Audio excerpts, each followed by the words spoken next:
뉴욕시에서 최근 나흘 사이 비번 경찰이 무기를 든 남성을 사살한 사건이 2건 연이어 발생해 당국이 조사에 나섰습니다.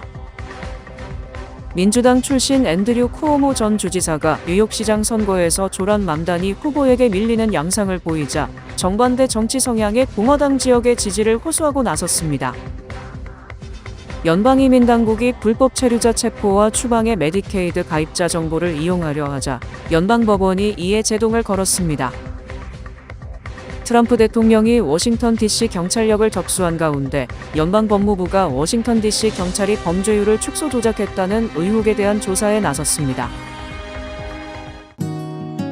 모두가 누릴 수 있는 권리, 바로 아름다움입니다.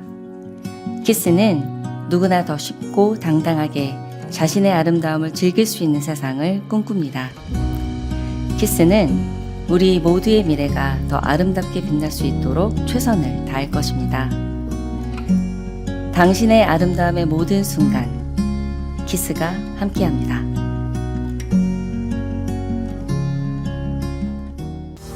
PCB의 능력이 나의 능력으로 이어집니다. 내가 만난 새로운 능력, PC빌리티. PCB뱅 제공입니다. 뉴욕시에서 최근 나흘 사이 비번 경찰이 무기를 든 남성을 사살한 사건이 2건 연이어 발생해 당국이 조사에 나섰습니다.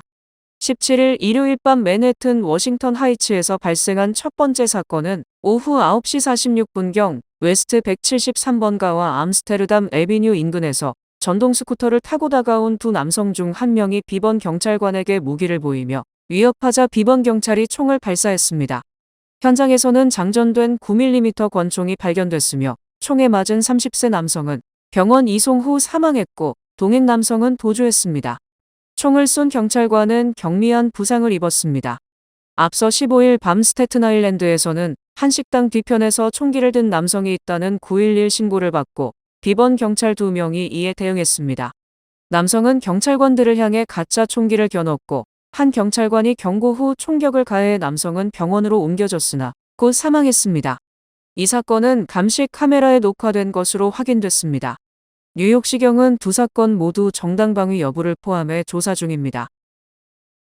민주당 출신 뉴욕주지사였던 앤드류 쿠오모가 뉴욕시장 선거에서 조란 맘다니 후보에게 밀리는 양상을 보이자 정반대 정치 성향의 공화당 지역의 지지를 호소하고 나섰습니다.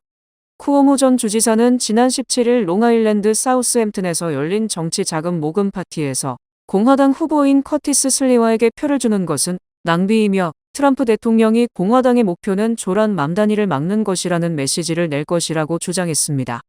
정치 전문 매체 폴리티코는 쿠오모 전 지사의 연설이 담긴 육성 오디오 파일을 입수해 이 같은 사실을 보도하고 쿠오모가 트럼프 대통령에게 도움을 요청하고 있다고 비판했습니다.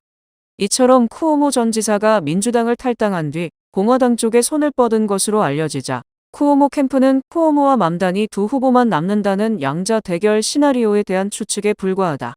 우리는 누구에게도 도움을 요청하거나 기대하지 않는다며 트럼프 동맹설을 적극 부인했습니다. 반면 맘다니 후보는 쿠오모가 트럼프와의 공조를 통해 선거를 조작하려 한다.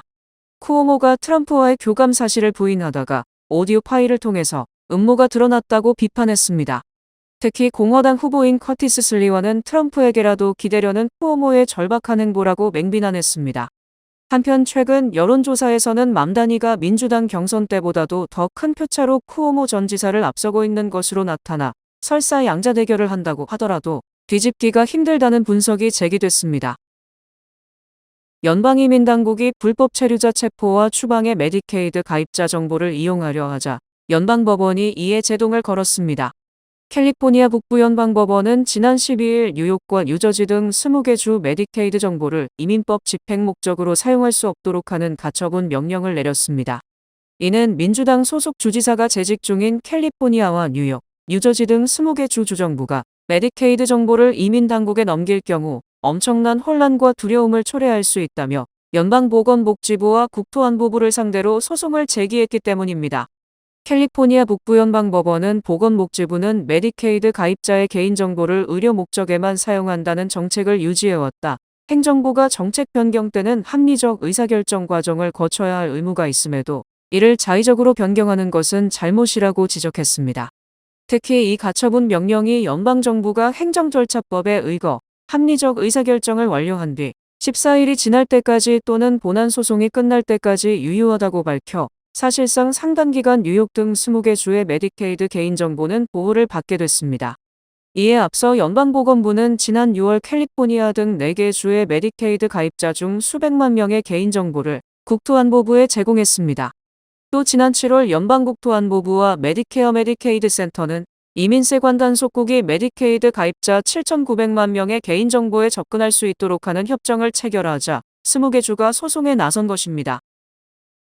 트럼프 대통령이 워싱턴 DC에 군 병력을 투입하고 경찰력을 접수한 가운데 연방법무부가 워싱턴 DC 경찰이 범죄율을 축소 조작했다는 의혹에 대한 조사에 나섰습니다. NBC 방송 등은 워싱턴 DC 연방검찰이 최근 워싱턴 DC 경찰과 시 공무원들이 범죄 통계를 조작했다는 단서를 잡고 조사에 돌입했으며 매우 구체적인 증거를 가지고 있다고 보도했습니다. 특히 지난 5월 워싱턴 DC 경찰국 소속 마이클 폴리엄 경정이 범죄 통계를 조작했다는 혐의로 정직 처분을 받았으며 폴리엄 경정은 혐의를 부인한 상태로 알려졌습니다. 이에 따라 연방검찰은 폴리엄 경정의 혐의를 집중 수사하는 한편 다른 경찰이나 시 간부가 통계 조작에 가담했는지 여부도 수사하고 있습니다. 이에 대해 민주당은 트럼프 대통령이 민주당 텃밭을 장악하기 위해 범죄 공포를 조장하는 등 워싱턴 DC 흔들기를 계속하고 있다고 비판했습니다. 또 범죄가 줄어들고 있는데 범죄와의 전쟁을 선포했다는 비판이 제기되자 범죄 통계 축소 주장을 제기한 것으로 의심하고 있습니다. 트럼프 대통령은 워싱턴 DC의 범죄가 경찰 발표보다 5배에서 10배 이상 많고 세계에서 범죄율이 가장 높다며 자신의 군 투입과 경찰력 장악을 정당화하고 있습니다. 트럼프 대통령은 워싱턴 DC가 안전하다는 착각을 불러일으키기 위해 엉터리 통계를 내놨다. 이는 매우 나쁘고 위험하며 이에 따라 집중 조사를 받고 있다고 주장했습니다. 스캇 베센트 재무장관은 올해 미국의 관세 수입이 3천억 달러를 훨씬 넘을 것이며 이 돈을 부채 상환에 먼저 사용하고 일부는 국민들에게 나눠줄 것이라고 밝혔습니다. 베센트 장관은 어제 CNBC와의 인터뷰에서 나는 관세 수입이 올해 3천억 달러가 될 수도 있다고 예상했지만 이제는 관세 수입을 상당히 상향 조정해야 할 상황이라고 말했습니다. 베센트 장관은 국내 총생산 대비 재정적자 비율을 낮추기 위해서 부채 상환부터 시작할 것이며 그 후에 관세 수입을 미국 국민들에게 소득 보전책으로 나눠줄 수 있을 것이라고 설명했습니다. 이는 기업이 주주들에게 잉여 수익을 나눠주듯 연방정부가 국민들에게 관세 수입을 배당해 줄 것이라는 트럼프 대통령의 주장과 일치하는 것입니다. 베센트 장관은 중국과 인도 모두 러시아산 원유를 수입하고 있는데 인도만 고율 관세를 부과할 것이냐는 질문에 인도는 중국보다 러시아산 원유 수입량이 급증했다고 지적했습니다. 베센트 장관은 인도는 우크라이나 전쟁 전 러시아산 원유의 비중이 1%도 안 됐지만 지금은 무려 42%로 치솟았다. 반면 중국은 전쟁 이전 13%에서 현재는 16% 수준이라고 설명했습니다. 베센트 장관은 인도는 전쟁을 계기로 러시아산 원유를 독점하다시피 하면서 이를 재가공해 막대한 이득을 취하고 있다. 인도식 차익 거래라고 부를 만하다. 전쟁을 이용한 것으로 용납할 수 없다고 강조했습니다. 또 연준 차기 의장 인선과 관련 강력한 후보자 11명을 노동절 직전이나 직후에 만날 것이며 명단을 줄여서 숏리스트를 트럼프 대통령에게 제출할 것이라고 말했습니다. 베센트 장관은 금리 인하가 국민들에게 주택 보급을 늘릴 수 있다. 금리 인하는 부의 재분배와 직접 연관돼 있는 것이라고 주장했습니다. 연방상무부가 철강 알루미늄 관세 부과와 관련 이들 원자재에서 파생된 제품 407개도 동일한 관세를 부과한다고 밝혔습니다. 연방상무부는 어제 풍력 터빈과 부품 및 구성품, 모바일 크레인, 불도저, 기타 중장비, 철도 차량, 가구, 압축기 및 펌프 등 철강과 알루미늄이 함유된 407개 품목에 50% 관세율을 부과할 것이라고 설명했습니다. 또 냉동고, 냉장고, 변압기, 트랙터 부품, 엔진, 전선, 케이블, 엘리베이터, 지게차 등 건설기계 등 철강이 들어간 제품은 모조리 포함됐습니다. 특히 기존 자동차 부품 관세 대상에 포함되지 않았던 기타 자동차 부품, 엔진 부품 등이 50% 관세 부과 대상에 포함됐고 일부 화장품 중 알루미늄 함량이 높은 것도 관세가 부과됩니다. 이는 무역확장법 232조에 따른 것으로 특정 품목의 수입이 미국의 국가안보를 위협한다고 판단되면 관세 등 적절한 조처를 통해 수입을 제한한 권한을 대통령에게 부여한다는 내용입니다. 연방상무부는 오늘 조처는 철강과 알루미늄 관세 적용을 확대하고 회피 경로를 차단함으로써 미국 철강 및 알루미늄 산업의 지속적인 재활성화를 지원할 것이라고 강조했습니다. 트럼프 대통령이 취임 이후 연방정부 정책에 영향을 받는 채권을 대거 매입, 이해관계 충돌 논란을 빚고 있습니다. 백악관은 트럼프 대통령의 취임 이후 8월 초까지의 투자활동 보고서를 공개했으며 트럼프 대통령은 이 기간 동안 무려 690회의 채권 거래를 했고 액수는 1억 370만 달러에 달하는 것으로 집계됐습니다. 트럼프 대통령은 지방정부나 교육청, 공항당국이 발행한 지방채회에 미국 기업의 채권도 무더기로 사들인 것으로 드러났으며 이들 채권은 연방금리에 따라 수익률이 큰 영향을 받게 됩니다. 트럼프 대통령은 퀄컴과 티모바일, 홈디포는 각각 50만 달러 이상의 채권을 매입했고 메타의 채권도 25만 달러 이상 사들였으며 이처럼 대통령이 채권을 사들인 기업은 튼튼한 기업이라는 인식이 확산되면서 자금 조달이 훨씬 수월해질 것으로 예상됩니다. 64억 달러의 자산을 보유한 트럼프 대통령은 취임식 다음 날에도 채권을 거래하는 등 공격적 투자를 이어갔고 이 같은 행위는 대통령으로서 국가와 국민을 위해야 한다는 의무와 자신의 사적인 재산 간의 이해관계가 충돌하는 행동으로 분석됩니다. 특히 국채와 기업 채권 등은 금리에 민감한 영향을 받으며 연준이 기준 금리를 내리면 국채 가격은 상승하고 기업 채권도 오르게 됩니다. 따라서 트럼프 대통령이 지속적으로 연준의 금리 인하를 요구하고 강한 압박을 가하는 것은 자신의 사적 이익을 위한 것이라는 비판을 받고 있습니다. 역대 미국 대통령은 자발적으로 이해충돌 소지가 있는 자산을 매각하거나 제3자에게 백지신탁했지만 트럼프 대통령은 이를 거부하고 대통령직을 수행하면서 개인적 투자를 계속하는 등 심판을 하면서 동시에 선수로 뛰고 있다는 평가를 받고 있습니다. 향후 10년간 미국의 누적 재정 적자가 의회 추정보다 훨씬 많은 22조 7천억 달러에 달할 것이라는 전망이 제기됐습니다. 비영리단체 책임있는 예산위원회는 미국의 2026 회계연도부터 2025 회계연도까지 향후 10년간 미국의 누적 재정 적자가 22조 7천억 달러에 달할 것이라고 전망했습니다. 책임예산위원회 보고서에 따르면 2025 회계연도 재정 적자는 1조 7천억 달러로 국내 총생산의 5.6%로 추정했으며 이는 2024 회계연도에 1조 8,300억 달러보다 적고 의회 예산국의 전망치 1조 8,700억 달러보다 적은 것입니다. 하지만 향후 10년간 적자 규모는 꾸준히 증가, 2025 회계연도에는 2조 6천억 달러에 이르며 이는 국내 총생산의 5.9%에 달하는 것입니다. 책임예산위원회는 최근 의회를 통과한 트럼프 대통령의 하나의 크고 아름다운 법에 따른 감세와 지출 확대, 관세 부과 등을 모두 반영했지만 적자는 더욱 늘어났다고 밝혔습니다. 특히 하나의 크고 아름다운 법에 따른 향후 10년간의 재정 적자가 4조 6천억 달러로 증가하는 반면 관세에 따른 10년간의 세수는 3조 4천억 달러로 관세가 어느 정도 지출을 줄이지만 전체를 상쇄하지는 못하는 것으로 추정됐습니다. 책임예산위원회의 이 같은 전망은 의회 예산국이 올해 초 추정한 21조 8천억 달러보다 약 9천억 달러나 많은 것입니다. 또 향후 10년간 국가부채에 대한 순이자 지급액은 14조 달러에 달하며 2025 회계연도에는 순이자 지급액이 1조 달러로 국내 총생산의 3.2%지만 2035 회계연도에는 1조 8천억 달러로 GDP의 3.1%로 증가할 것으로 전망됩니다. 트럼프 대통령이 우크라이나 안보 보장을 위해 유럽 동맹국들과 협력하라고 국가안보팀에 지시했다고 백악관이 19일 밝혔습니다. 캐롤라인 레빗 백악관 대변인은 이날 브리핑에서 미군이 우크라이나에 주둔하지는 않겠지만 유럽과 협력해 안보 보장을 위한 방안을 모색할 수 있다고 밝혔습니다. 그는 트럼프 대통령은 안보 보장이 지속적인 평화를 위해 핵심이라는 점을 이해하고 있으며 이에 따라 국가안보팀에 유럽 동맹 및 당사국들과 협조하라고 지시했다고 덧붙였습니다. 트럼프 대통령은 또 러시아와 우크라이나 간 전쟁 종식을 위한 새로운 안보 틀 마련을 지시했으며 이는 양측이 받아들일 수 있는 형태여야 한다고 강조했습니다. 나토식 집단 방위 조항 등 구체적인 보장 방식에 대해선 민감한 외교 현안이라며 언급을 피했습니다. 한편 백악관은 푸틴 러시아 대통령과 젤렌스키 우크라이나 대통령 간 양자 회담이 추진 중이며 회담 장소로 헝가리 부다페스트가 거론 중이냐는 질문에는 확인하거나 부인하지 않았습니다. 푸틴 대통령이 회담에 응하겠다고 약속한 사실도 확인됐습니다. 아울러 JD 벤스 부통령, 마코 루비오 국무장관, 스티브 위트코프 특사 등이 관련 협의를 이어가고 있으며 트럼프 대통령이 언급한 우크라이나에 대한 공중 지원 가능성도 옵션 중 하나로 검토되고 있다고 레빗 대변인은 덧붙였습니다.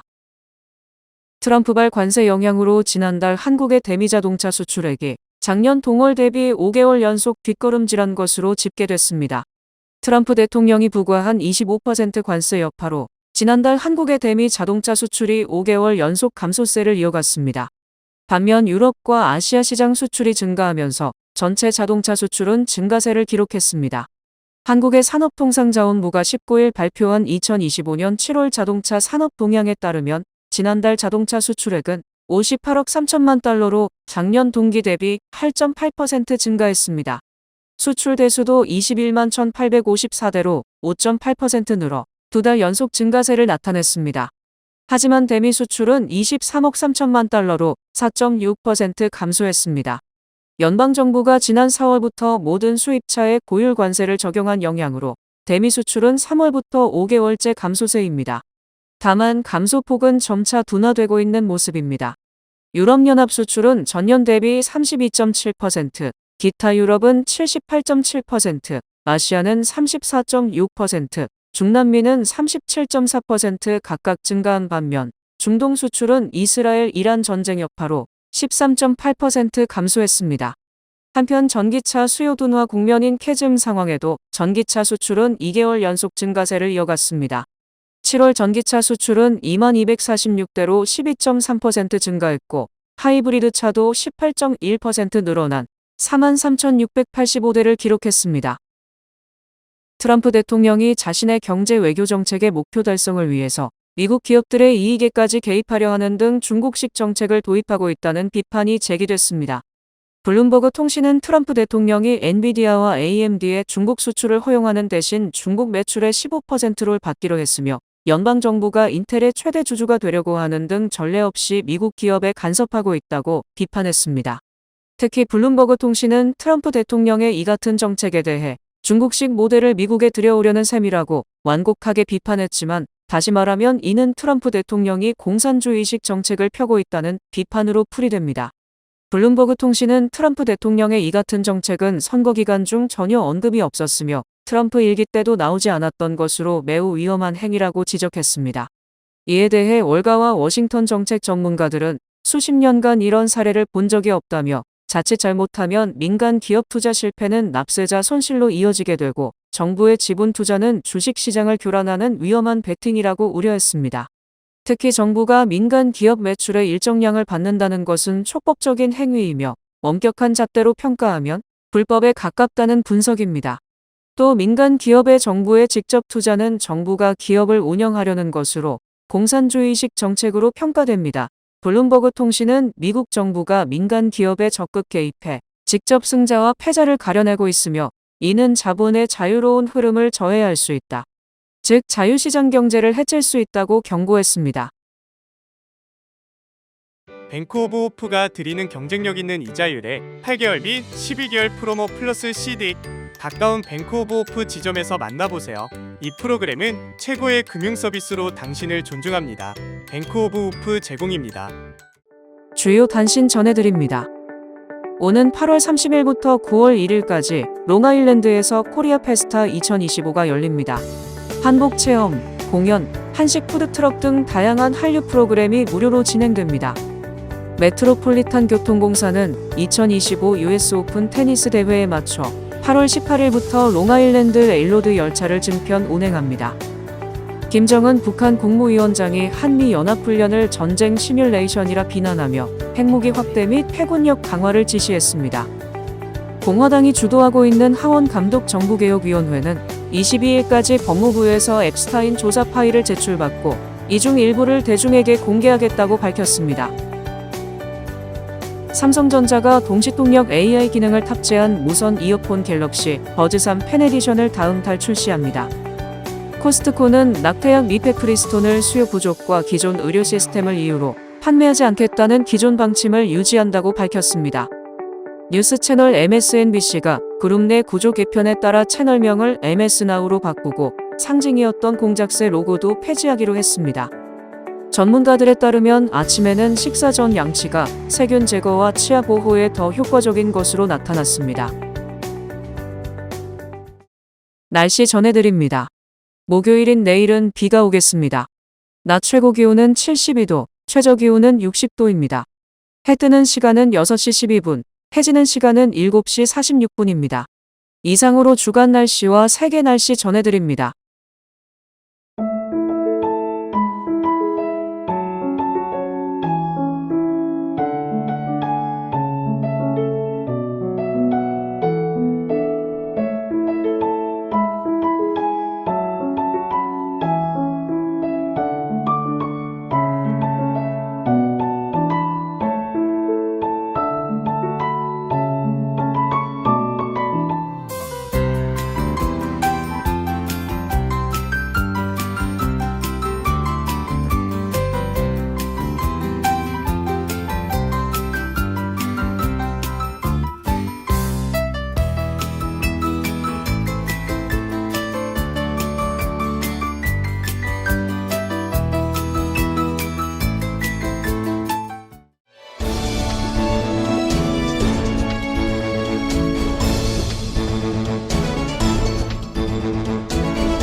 뉴뱅크와 함께 꿈의 집을 마련하세요. 빠른 승인, 맞춤형 서비스, 전문가 상담, 지역 전문성, 경쟁력 있는 이자율. 뉴뱅크가 주택 소유를 쉽고 간편하게 모든 단계에서 도움을 드립니다. 지금 바로 가까운 뉴뱅크 지점을 방문해서 홈모기지 대출 상품에 대해 문의하세요.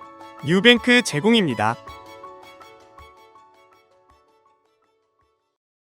이상으로 8월 20일 수요일 TKC 뉴스데스크 여기서 마치겠습니다. 시청해주신 여러분 고맙습니다.